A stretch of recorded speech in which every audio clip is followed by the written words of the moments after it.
One thing that I have noticed with a lot of Authortube channels, especially major channels, is that a lot of them do tend to be white Anglo-American women, and there's nothing wrong with this. I'm not saying this is a bad thing at all, but what I am saying is that it has kind of been brought to my attention. I have noticed it compared to, say, some other circles of YouTube, like YouTube entertainment or gaming. I haven't really noticed a great deal of racial diversity or even country diversity like Authortube seems to be fundamentally very, very American and very, very white Anglo-American. Now, I've always been someone who doesn't like to ascribe being black as a big part of my identity, which I really touched on in my last video because I was talking about why I believe woke culture and identity politics really obsessive over you're black, you're gay, this is who you are. That's not how I like to see myself. I was born and raised in London. Both my parents are very cultured. My dad is Tanzanian and my mum is British born Indian. So I'm half Asian, half African. And I have cousins who are mixed race like me, but who look super white.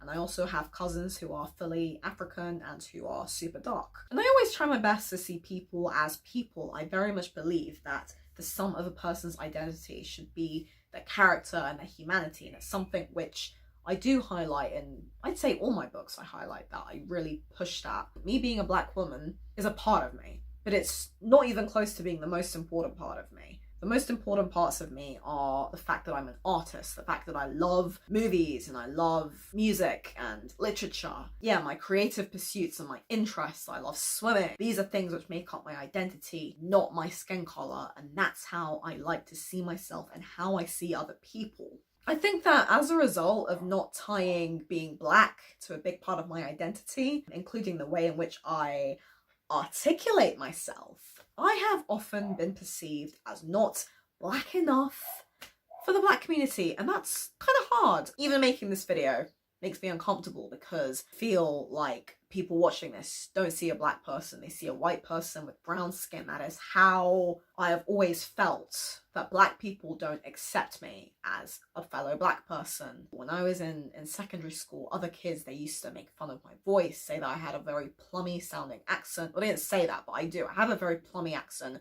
I was called posh, I was called black on the outside, white on the inside. I was told that I act white, that I speak in received pronunciation. And other black friends that I've had in my life, even my black ex-boyfriend, struggled with this, and it's horrible. You're not black enough to be black. You're not black enough to be part of the black community. You're not a real black person. You're a white black person. Black on black malice really sucks. Things like the idea that if you're a lighter brown skinned person, you're more beautiful than a darker brown skinned person, or the whole African versus Caribbean divide that is so prevalent, especially in London. Race is a very uncomfortable topic. It's something that I'm constantly grappling with as a mixed race woman living in a culturally diverse city. It wasn't until I went to university that I met so many white English people from small towns that I really felt like an actual minority. I've always had more white friends than black friends, which creates this odd juxtaposition in my life because there's been so many times and so many instances where I've been the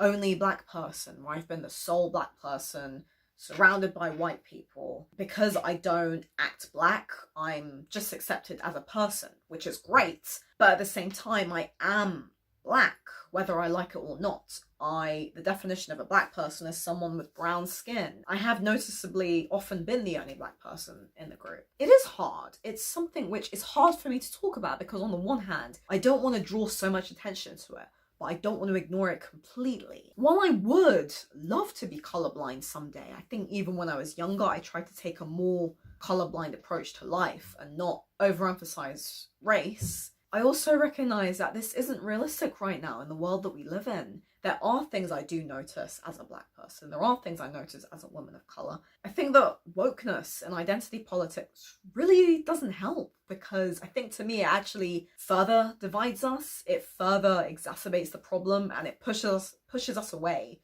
from talking about real problems and real things, or even just people just wanting to have serious conversations. It pushes that away and turns everything into one big oppression Olympic thing. So racism is not something integral to my experience, genuine racism. There's been a few instances in my life where I can say I genuinely experienced racism and I just laughed. I just did not take them seriously. I have no idea what it's like to live in fear of police. I have no idea what it's like to feel like society doesn't value me because of the colour of my skin. I'm fully aware that due to American history, the Black American experience is something that spans multi-generational trauma, and as a British person, it's not something I can relate to, especially coming from a racially diverse family, especially living in London. But I'm also aware that many British people do feel they've been undervalued due to their skin colour. And once again, I can't relate to that because I've never felt like being Black has held me back in my life, which also makes me think, should I even be making this video? Do I even have anything valid to say to contribute to this conversation? And this is part of a broader problem, again, a broader problem of identity politics, which assumes that every single person who is Black or every single person who's gay or a woman has the same lived experiences. We don't. It's superficial. It's reductive. Not every single Black person in the world has experienced racism. I'm sure not every single Black person in America has experienced racism. And just because I haven't experienced genuine racial discrimination doesn't suddenly discount me from being Black. Since when was it that to align yourself with Black people you have to be oppressed? It's the same bullshit victim mentality posed by radical feminism. And see, here's the trouble. Just because racism is not an integral part of my life and my experience doesn't mean that I can't speak up about things that do irk me as a person of colour. We have these two very extreme mentalities right now in the social zeitgeist. We have the mentality of completely ignoring colour and being colourblind and saying colour just doesn't matter at all. And then there's the other more mainstream narrative, which is the identity politics narrative of saying that colour is so important, that a person's race and gender is all that they are, and it's the most important facet of a person. Wokenism. And I reject both of those perspectives. I do. I reject these two extreme perspectives because I do notice race in ways in which Anglo-Americans or white people who have grown up in small English towns simply won't notice things. When I read books by white authors, a lot of them will point out if a character is of a different racial background. A Black man, a Black woman, a tall Black woman. It's creating this otherness of white people seeing white people as people and Black people as Black people, when in reality we should all be people. Either we're all people or we're all white and Black and whatever people. I try to avoid it in my fiction, although it can be hard. Like, I think there's been times where I have done it, especially if I'm writing from the perspective of a white character. I mean, what I usually do is I don't usually say a Black person. I usually say if they were dark-skinned or if they had light brown skin or coffee brown skin. Some Black people don't like it when you compare fictional character skin to food. I don't know why. I do the same thing with white characters. Vanilla white skin, butterscotch skin. What's wrong with comparing people's skin to food? It's nice. Caramel skin, butterscotch skin. I do not believe that every single white person in the world is privileged, because I don't see all white people as one big monolithic group. There are millions and millions and millions of people in this world who happen to have white skin. Do I think they all have had the same fucking shared experience? No, I do not. The same as with Black people. Even earlier, notice I specifically said white Anglo-Americans, because I even recognize that there is there is diversity among white Americans. There's Italian Americans and Jewish Americans. Really, we should just normalize calling all white Americans European Americans, actually, because if we say African American and Asian American and Hispanic American, then white Americans should be called European Americans. I can't stand the term white privilege.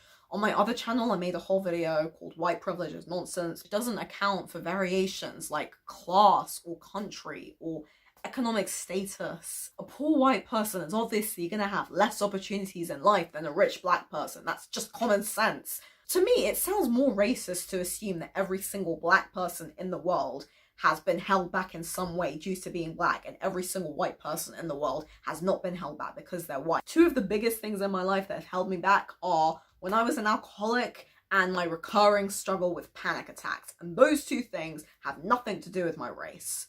Those things have really genuinely held me back from life. They've held me back from getting a job. They've caused problems in relationships. I grew up seeing all white people of all different backgrounds, white Romanian, white Turkish, white Polish, white Jewish. I've seen all kinds of discrimination.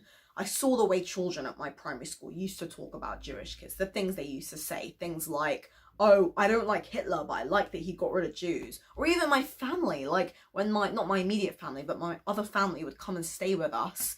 And some of the things they say about Jews were really appalling. And I would sit there and I'd be like, how can you be so prejudiced? But I never spoke up because, because they're white Jewish people, so who cares about them? Yeah, it's okay to be racist to white people. Where's the white privilege for all of the Eastern European migrants who are told by UKIP that they have to go home to their country? Anglo-American intellectualism is pretty much dominating Western thought, and it needs to end. We need to develop a more globalized mindset. Our world is becoming more and more interconnected through the internet. YouTube is an example of this. We cannot judge the rest of the world by the standards set in England and America. Treating people with respect and attempting to learn about other cultures is always going to account for more than simply just showing that you're doing something. Reading about African history and learning. There's some really good, great documentaries out there, the Hidden Colors documentaries. I'm actually going to link those below because I think everyone should watch those regardless of what color you are. To round off this video, I want to do a video on my channel with other Black authors on Authortube, talking about being an author, talking about what kind of books we write. This is not, by the way, going to be talking about the Black experience. This is just a video with authortubers talking about authoring stuff. All of them happen to be Black. Because there are 3 approaches we can take to race. There's the woke approach, which obviously, you know, I don't like. Identity politics, oppression Olympics, being Black is terrible, all white people are the devil. The colorblind approach, which someday we should be aiming for that approach as a society. And then there's a third approach, which is the middle ground, which is saying, yeah, it is hard. Like when you're a young kid, and thankfully my mum bought me a lot of books with like Indian characters. I didn't even realize this at the time actually, because a lot of the books, I'm reading all these Jacqueline Wilson books, and then my mum's buying me, like she got me into the Bindi Babes series. Otherwise I wouldn't have read any books with Indian protagonists. Representation is important, but as long as it's not the sum of somebody's experience, that's the only thing that I don't like, really. I also want to do a future collab video. That's going to be the topic for next week's video, talking about being British, being a British author in general. Yeah, I want to do, 2 collab videos, one specifically with Black authors and one specifically with British authors. But this one, if you're a Black author and you want to collab, please comment below, drop me an email, my email's in the description. It's actually my birthday today, well at least it will be when this video is out, because this video is going to be out June 11th, so happy birthday to me. I'm now 24, oh my god, I'm 24. Shit, well I'm not 24 because it's April, but when this comes out I'll be 24. Holy cow, that sounds so old. I'm a little kid.